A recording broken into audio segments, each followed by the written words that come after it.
This podcast is a production of Unfiltered Studios. If you would like to know more about joining Unfiltered Studios, please visit our website at unfpod.com for more information. Scarface. The reviewers, the critics basically said that it was the worst film of all time. I thought it would be controversial. Oh, God, we got destroyed. and each other.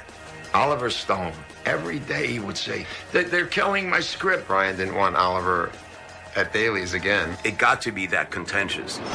With so many people gunning to take it down, no one had a clue this film would endure quite the way it did. Scarface is running 24/7 somewhere. That's a phenomenon. Scarface. It's so over-the-top grotesque. People see it and they'll repeat all the lines. Lesson number one. Don't underestimate the other guy's greed. It was an epic film, and then it just kind of went insane. It grabs you by the throat. It holds you in place. He seemed almost like a renegade in all of this, which was an attractive thing in his character to play. Tony's story, the dark side of the American dream. A classic tale of rags to riches to ruin.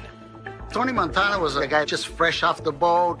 He was gonna get his. He didn't care. They didn't expect to live too long, so he was just gonna live on the edge. It was hot, it was tense, and it was unafraid to make the heroes really despicable. He's ballsy, real cocky, you know. He was an evil scumbag who killed everything around him.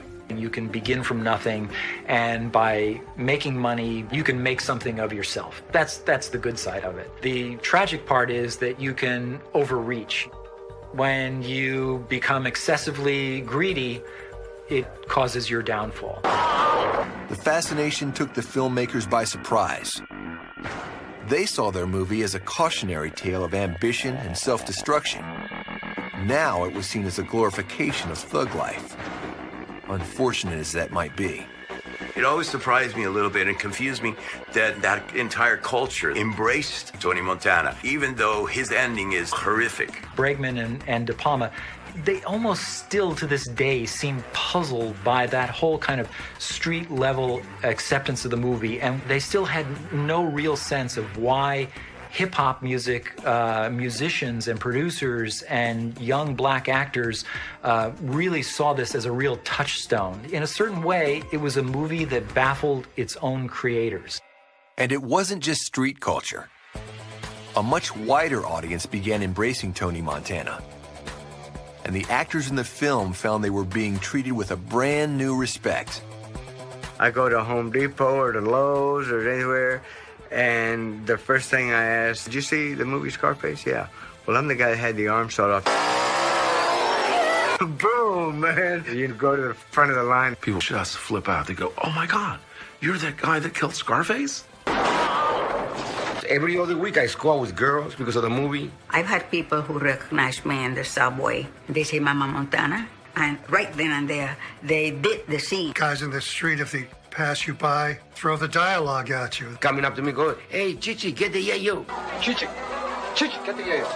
I don't want your money. I don't need your money. It comes down to one thing, Tony boy. Lesson number one, don't get high on your own supply. Lesson number two, don't underestimate the other guy's greed. And so it was the audience itself that changed the fate of Scarface. Taking it from being a sort of box office disappointment to making it into a cult classic demonstrates the power of audiences to give meaning to films that perhaps didn't exist in the first place. We mixed, we loaded, we edited. Sometimes we get so deep into conversation that we have separate segments worthy of their own place in the sun. Here is a reshuffled mini episode.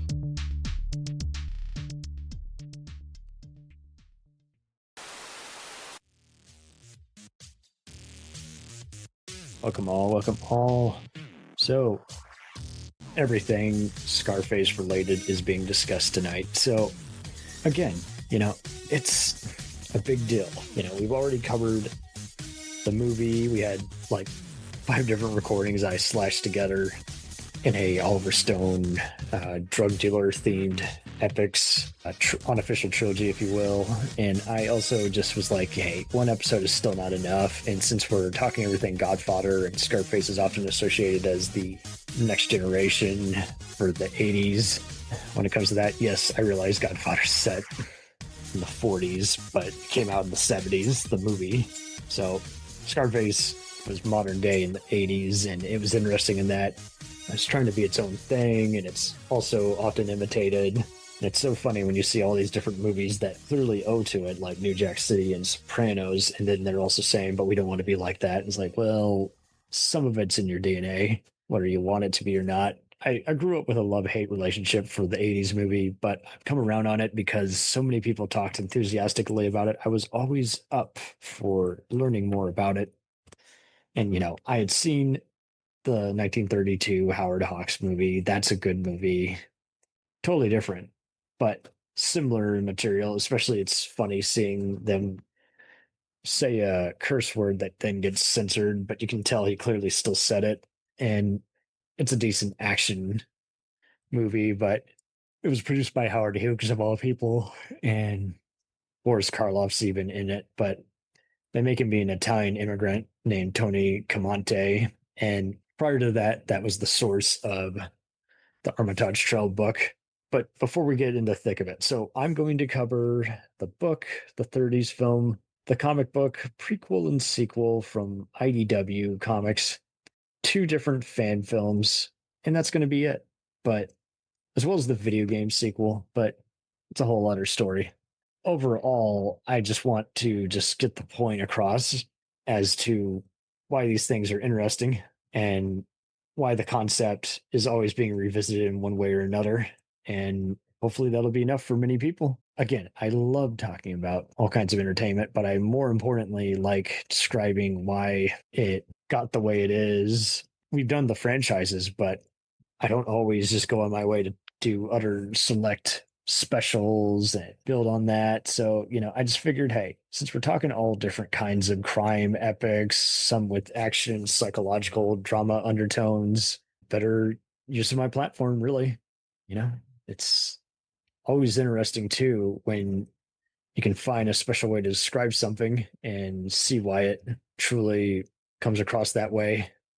And I mainly like to focus though on, the misinterpretations, why people take stuff out of context, as well as also how some stuff in certain cases becomes unappealing after a while.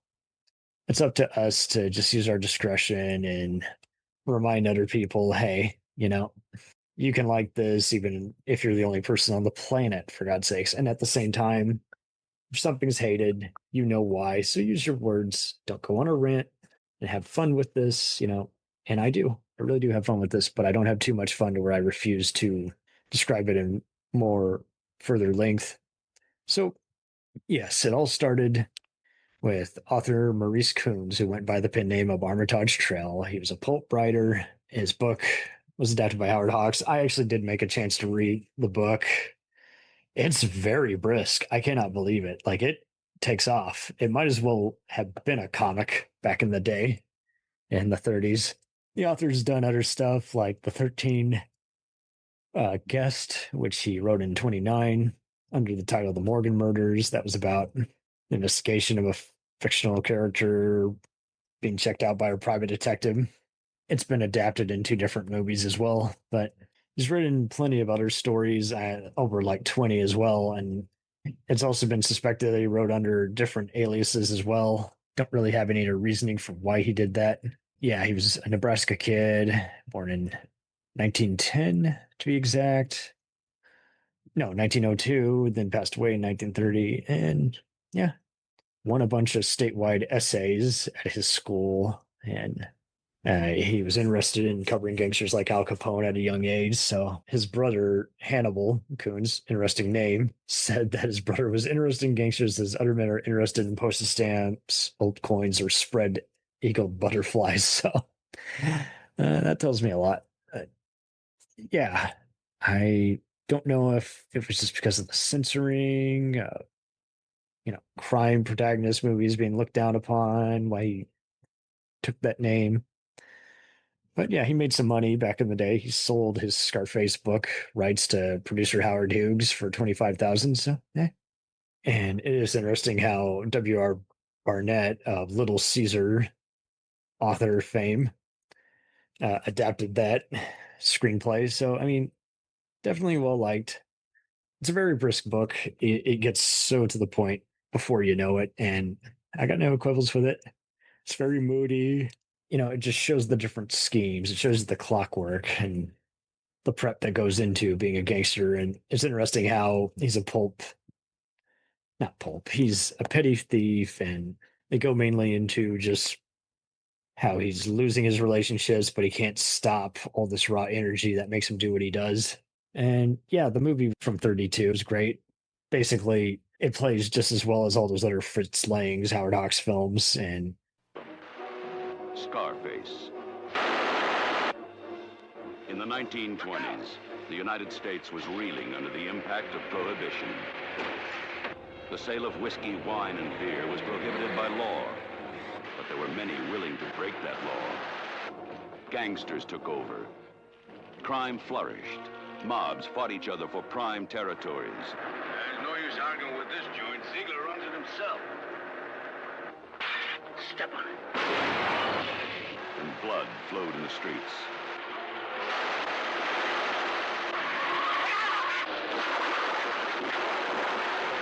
From Hitman. That was a fine job, Tony. Remember, that's only chicken feed. You stepped into big company. To gang boss. This is the story of Scarface Tony Carmonte, his lust for power, for fancy women. Don't work too hard. I just finish up tonight. Now I play a while.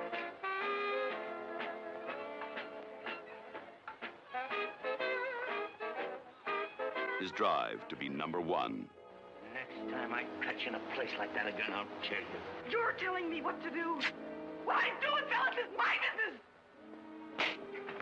Starring Paul Muni as Scarface, and Vorak, George Raft, and Karen Morley. The crime scenes in this film are based on events that actually happened. Don't you know it's Valentine's Day? Monte killed Ronaldo. Put up a fight when they tried to take him and hold up on that steel board of his. Get him.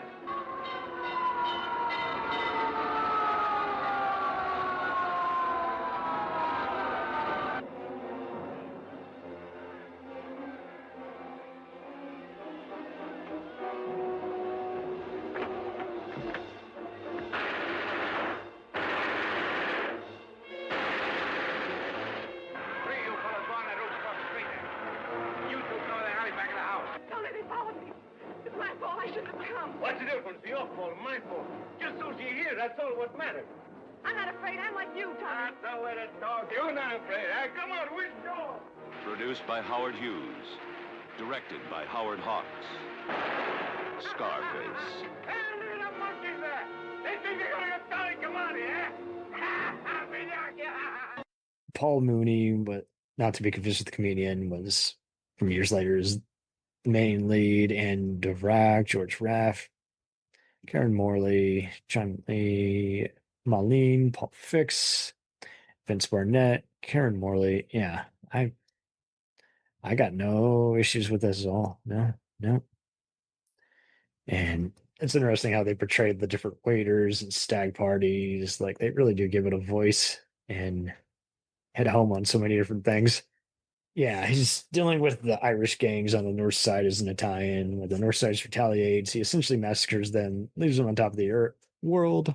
When Johnny, his right hand, is worried about his overconfidence, he first killed. This also backfires, so Tony finds himself even closer. So it's different enough. It really is. And I've only grown on it in years. It's because it's just so fast paced, and it should be more appreciated than it actually is.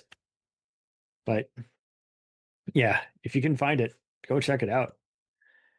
So then, the 80s movie, they've always joked around, do a sequel. And it's like, I can't. Tony's dead. But I did check out the comic books, and they're a delight. First in 2006, we had Scarred for Life, where I love this description. The humid air of Miami still carries the scent of cardite and ambition. Tony Montana, his body, a map of fresh scars, has clawed his way back from the edge of a morgue slab. The empire he built is now just bloodstains on marble floors, claimed by rivals who thought him dead. With nothing left but a familiar burning rage, he begins the slow, brutal process of reclamation. Every street corner is contested territory, every former associate a potential enemy.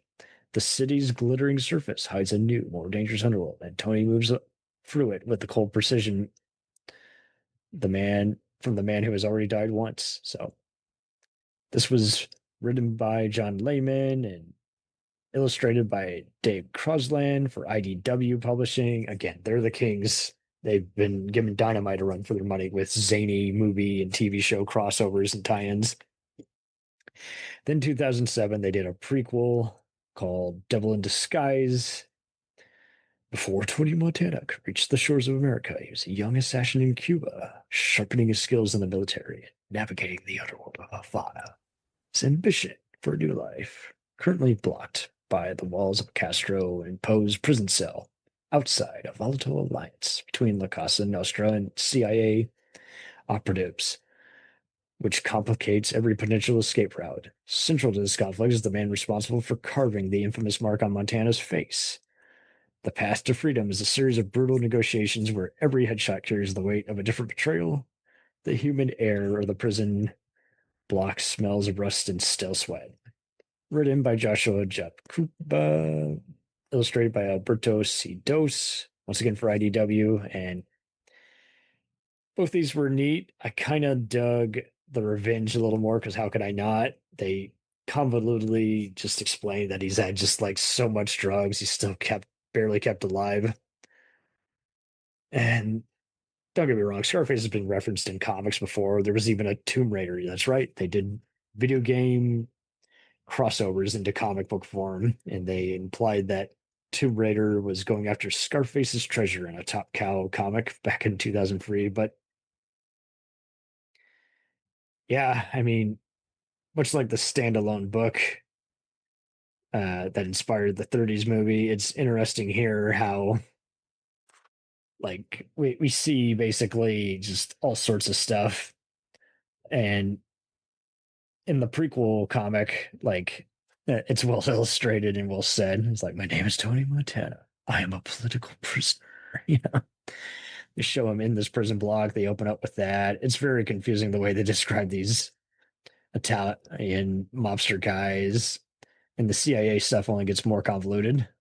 There's all kinds of other cool subtext. These are not your typical Florida snowbirds. They go back and forth a bit by wisely recapping the movie in both the prequel and sequel. It's like, that's cool. Yeah, give people a tie-in for those who haven't seen it. And basically, there's all kinds of other stuff. We'll take back Havana, and the CIA guys who are scheming are very dastardly. It's interesting how Tony gets into fights as a kid at a young age. He sets off a car bomb. He's pretty much always a violent kid, and he loves his mother. You mess with his mother, oh man, it's a big deal. But I love how he just realizes, I can't come to America. It's fun seeing him beat up a prison guard and break out, get into Cuban soldier schemes while occasionally wearing his Miami flair. He, of course, falls in love with a prostitute, the heart of gold. He fights the one main handler of his missions that you put him on. He's like, stop fucking there, Montana. He's about to frighten this other prostitute he loves, and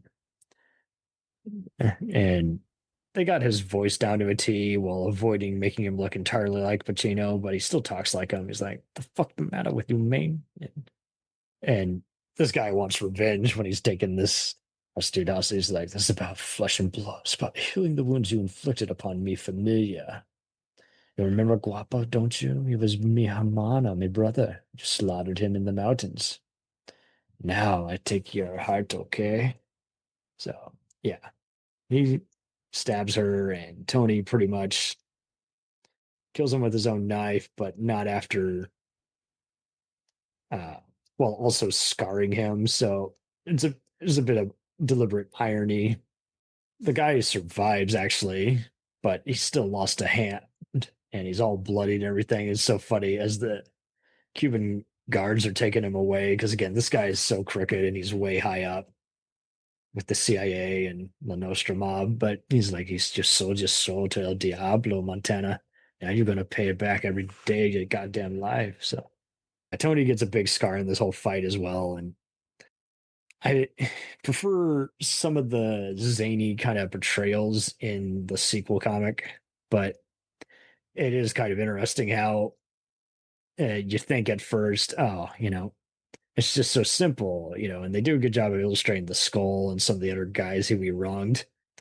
But nope, it goes even further. Like we later find out that none other than Michelle Pfeiffer's character, that's right, his girlfriend, Scarface, was of course Elvira Hancock, and it's like, yeah, and it is wild how she's. They don't really touch on her Baltimore background, but it's like I like getting the power from my husband, but yeah, she just loves the drugs, so they play into that a lot. How there never really was any love, but she kind of still likes him, so that's fun and complicated. And it's so funny. He has a Tony's taken on this giant mansion where the other crime lords are located. He's slaughtered pretty much all of them. And then he sees these giant DEA helicopters outside and drones. And next thing you know, someone cocks a gun right behind him. And he's like, Elvira, the fuck you doing? He's like, you ruined everything, just like you always ruin everything. I was weak. I took pity on you and you ruined my life again. I had a good thing with Alejandro. He loved me. I loved him. We were both happy that you came back. I'm gonna put a bullet right into your stubborn goddamn soul, Montana. It's like, yeah, let's go. But yeah, it's so funny. The DA guys who have actually given him some resources so that they can have an excuse to have him basically do their job for him, and then they're gonna kill him behind his back when he's susceptible. But they're seeing this exchange go down between them. It's so funny. The DA sniper's in the copter and he's like, I've got the shot, sir. And the other DEA handler is like, no, give me that. That son of a bitch left my partner to be killed as gator bait in a Florida swamp. I got my legs crunched up like a bag of Frito-Lays. Montana's ass is mine. But it's even funnier as Elvira and Tony are going back and forth. Tony exclaims, he's got her at gunpoint. It's a Mexican standoff. He's like, I don't want to shoot you, baby, but I'll be damned if you're going to do me first. So that's fun. Unfortunately, it then leaves it up in the air to where we don't know who shot who. That would work in comic book form. This would not work in movie form. Tony does exclaim to Elvira. She's getting all weepy, so she definitely still likes him, even though she's in denial. But I love how Tony exclaims, you shoot me, the feds shoot you, and if you somehow wiggle out of that, you got an entire village of angry, well-armed Bolivians that want payback for what you did to their boss. Finished me? I don't think so, honey. I faced worse than this, and I'm still standing. Plenty of people try to take me out, and I've taken plenty of bullets. Look at me. I'm still at the top of the heap. Can't touch me.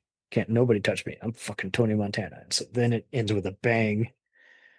I would have rather some kind of closure, like he just kills the DEA guy, but whatever. Both are interesting in their own right, especially seeing Tony, go after the rat bastard who killed his senorita. And there's all kinds of off-color stuff, even in the subtitles. It's like Tony was treated like a Cuban jack-o'-lantern. It's like, and yeah, the crossroads of a new decade begin. Is like, I love this. I love this wording. There's all kinds of other cool narration, especially in the prequel. Everyone has a choice in life: live in hell or die for your sins. It's like, I love that. That is poetic. Very few have touched a movie properly like this and given it some kind of justice. And these were definitely made by people who are just poetic in general. Kind of got it. There's some other funny stuff when he Tony visits that other handler too in this comic book. It's like the Cuban cowboy needs a tin badge and a shiny gun like John Wayne. Is that why Fidel's still alive? I'm like, I love this dialogue. And that's in between looking at all the illustrations. All kinds of other just wordplay that's dynamic. And it's not all just about getting to the next bunch of gore and explosions. So that's good. It's really good. That's what I want. And this was around the same time there was the video game. He came up from nothing and redefined the American dream. You thought it was over. But it's not over until Tony says it's over.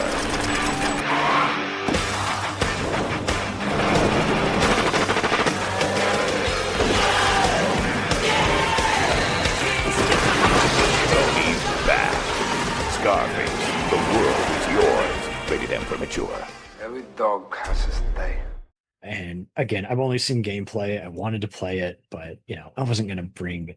I was already had a love-hate relationship with Scarface growing up, but they used archived footage of Al Pacino, and the guy who voiced Montana in the game was none other than Andre Sogaluso, who's a big voice actor. But man, like, stacked cast, can't not talk about it. Like, Dante Bosco from Hook is in here, David Kay from Mad TV, who's gone on to be a voice actor. Fred Tatascore plays Sosa. He's a big deal. Glenn Plummer from Speed, ER's in here as a voice. There's plenty of people who don't even have a name. Marco Rodriguez from Cobra. Paul Dobson. Even singer Pitbull is a henchman at the mansion, but whatever. He was popular back then. Singer Tommy Lee plays a record manager named Dean. They use, of course, stock footage of all the other characters like Stephen Burkoff and F. Murray Abraham. So yeah, all kinds of other characters in here. Even the Skull, Gino Silva. So, but just a hell of a cast. Everybody from Michael Rooker being Tony's enforcer and playing an old civilian. Miguel Sandoval's a voice. Jason Mewes from the Jay and Silent Bob movies plays a small supplier. Romo Maffa from everything movie and game you've seen from Nip Tuck, and movies like Double Jeopardy and Nick of Time is in here. Yeah, I mean, Robert Loggia gets to narrate, so that's cool. James Woods, pre-cancellation, is here as George Sheffield, one of the villains. Al Israel comes back as Hector the Toad. So that's cool, because, I mean, this was literally his best known role, so it was cool that he needed the work. The big supplier, Johnson, is played by Ice-T, so cool to see him get in on this. There was a making of documentary about this game that had some interviews with some of the voice casts, including Oliver Platt and Tommy Lee and even Tommy Chong, and he jokes like, I only get cast as a hippie. So you can find that on YouTube. To complete the Cheech and Chong circle, Cheech Marin is in here as a guy named Gaspar Gomez. Michael York from Logan's Run and Austin Powers is here as Jerry the banker, of course, it being an Englishman. Jay Moore is here playing two different characters, Logan and Jimmy Boca. Comedian Ricky Gervais also plays a supplier. I mentioned Oliver Platt. There's also Brenda Strong as the hotel booking agent. You know her from Starship Troopers and a lot of other TV shows. Daniel Day Kim plays Mr. Lee, a Macau manager. So there you go. Robert Lasardo, who's a tattooed henchman in every movie. We got Bei Ling as the bar manager. Tommy Tiny Lister as the doorman. How appropriate, because he would totally be a doorman in real life. We have Jack McGee from Rescue Me, the firefighter show on FX. Jerry Ferrera before, well, no, it's a little after Entourage. Even Dale Earnhardt Jr. That's right. Oh, God. So they would have a NASCAR guy in here. So it's an interesting cast, but it's very inspired. We got Robert Davi, of course. You got singer Vita Guerra. She was a singer, right? Yeah. Well, more like a model, but and occasional actress. So yeah, she had a moment in the sun there. Even others rappers like Be Real of all people. So yeah, Cypress Hill. So yeah, pretty inspired. Dora Baird is here. Jar Jar Binks himself, Ahmed Best did a voice, but yeah, Robert Davi played Sosa. So and two different people basically playing Sosa, but hey, glad that he got the main voice. Megan Good plays Femme Fatale Stacy. So that's cool. Kevin Dillon. So yeah, these guys are totally Entourage fans. But Rodrigo, international superstar Rodrigo Santoro, and Elliot Gould has a cameo. Rick Yoon, and voice actress herself, Cree Summer, who many will know from Disney productions and various sitcoms, is also in here. So that's cool. But yeah, Stephen Bauer got to play the Sandman, so that was cool. Yeah, playing a different character. Phil Lamar did a voice well, but it's a packed cast, and I've seen gameplay. It looked awesome. It out of all the Grand Theft Auto knockoffs, it was definitely looked just as much fun. Because like I did play the Godfather video game, but that's a whole other story, you know. And I'm just glad I played it when I did. Well, I didn't play it. I saw of gameplay, and I'm glad it came out when it did. Is what I meant. And uh, overall, yeah, just a lot of fun. So let me get onto the fan films. That's right. There's been some fun fan films. Uh, there was this guy named Jin Kid, and he was a San Diego TikToker. His real name was Ali Abu Laban, and Jin Kid was his social media handle. And unfortunately, in 2024, he got indicted into a trial for a murder of two different people, and they were basically his wife and her friend. And yeah, he was lived in an East Village high-rise apartment in 2021. And yeah, he just looks like a total shitbag, and it's a shame because I thought it was all an act. And I came late to the parade. I was seeing his voice over, so I was like, I should invite him onto the show. And then I find out, oh no, the reason he's not responding to any of his handles is because he's in prison. And the judge had serious reservation that he was truly remorseful for his actions, according to this NBC San Diego 2024 report. He's a very selfish person, as I think the jury saw. The bottom line is here, he will die in prison. He will never be a free man. He will take his last breath there. So, yeah, I don't know any other details on how he murdered him, but yeah, I did see the video, and the guy has zero remorse. He's totally seems to be think that he can get off and he's just an actor, but no, he lost his shit. He decided I was gonna kill someone I'd loved. It's like, dude, you suck. So if you want to check out his impersonations, you can. You'll have fun with it, but don't get too attached. And yeah, definitely keep the art separate from the artist because the artist sucks as a person. Now, my favorite of the fan films is Montana 2023. I'll go ahead and spoil it because it'll make you actually want to watch it. And it's like basically in this premise, Tony has a kid who uh, basically has a vision 40 years uh, in it's 40 years later, and it's a 7-minute fan film. It gets straight to the point. It almost feels like a scissor reel of what could come after. And it's very reasonable. Well, it takes a while to get going, but it's worth it for any kind of indie or crime movie fan just to see, hey, someone had a scissor reel, so it's inspired direction.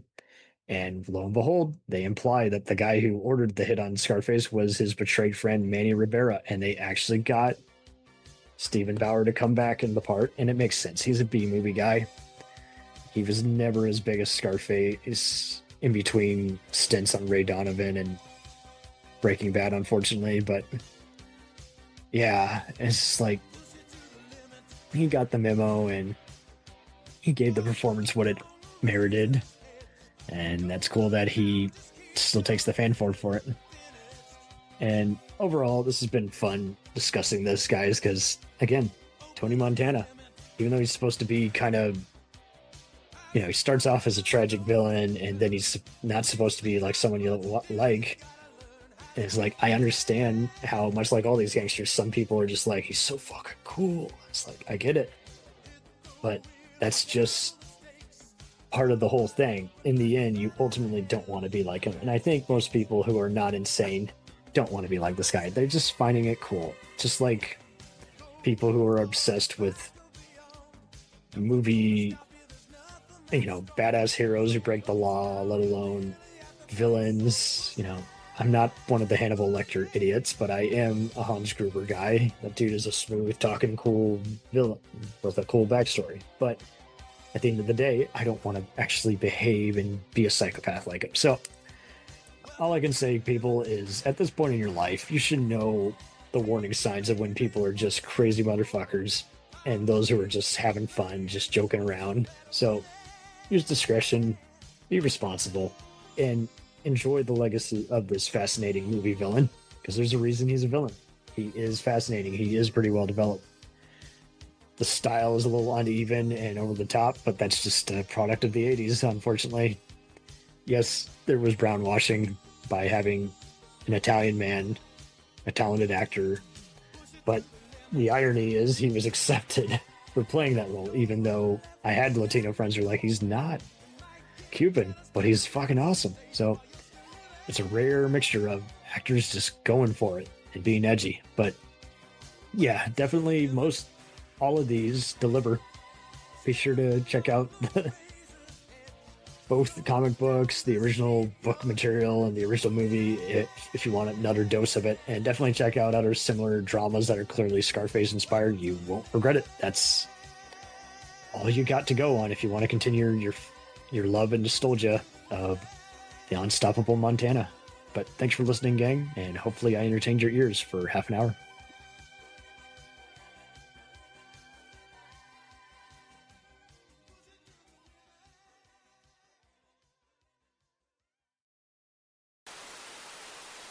We'll return after these messages. Howdy folks, Hal back here. We got a 90-minute weekly Shack Stop. It's growing all over the world. Find it at 2 p.m. and 10 p.m. Eastern Time on Mondays, then 3 p.m. on Wednesdays, then 7 p.m. on Thursdays. You can catch it on many more radio stations, 99.9 KERB, 1 p.m. Central Time, 2 p.m. Eastern on Mondays. Then catch the encore on Thursdays at 5 p.m. Central Time, 6 p.m. Eastern. Then catch it Wednesday mornings at 11 a.m. Eastern Time, 10 a.m. Central on 107.7 K-Twins. Then hang out with us Wednesday afternoons on MXTR and House Shack Radio, 3 p.m. Eastern Time. Then Thursday, get up bright and early with us on 95.7 Web Radio at 6 a.m. Pacific Time, 9 a.m. Eastern. Of course, we've got your Friday covered as well. 12 p.m. Eastern Time on MXTR FM and 10 p.m. Eastern Time, 9 p.m. Central, 107.7 K-Twins. Find everything on HowShack.com. HowShack.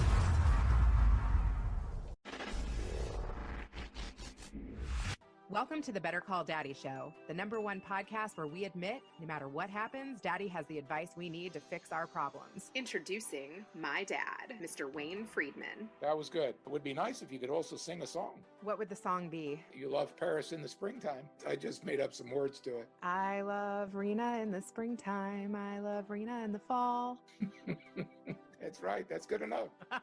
What I do is interview people of interest, share it with my dad, and get my dad's advice. My dad is my hero. Nobody's got my daddy. Oh boy, let's go to Grandpa. You like to be a little rebel. I tried to rein you in. I have a daughter named Rena that acts just like I did. She's got a son that is not only just like me, but it's just like her. I'm your host, Rena Friedman Watts. Invite your friends, subscribe, and I'm excited to take this journey with you. Let's dive in. She was teasing this guy with this sword, and she accidentally cut his dick. Oh my God, I'm dying. And then he started to enjoy it. I started going down the phone sex rabbit hole. You've got the wankers, and they jerk off in 5 seconds, and then they're done because A, they don't want to spend money, and B, they're quick. My stepfather had mania. If I'm yelling at one of my kids, that fear, that rigid fear. Mom even said to me, I hope you have a kid just like you. There are lots of people that are being bought and sold right now for profit. If you think you're going to kill yourself, shut up and kill yourself. If you're not going to kill yourself, then shut up, smarten up, and it's all on you. The bullshit has to end. Wow. When I was 11 years old, I was raped and molested over the course of a year. What Jeffrey Epstein had was a sickness inside of him. I am Evan Castrilli Carmichael. I could do anything that I believe that I can. I'm so excited too. Let's go. Next on Better Call Daddy with my mom and my grandpa. Stay tuned.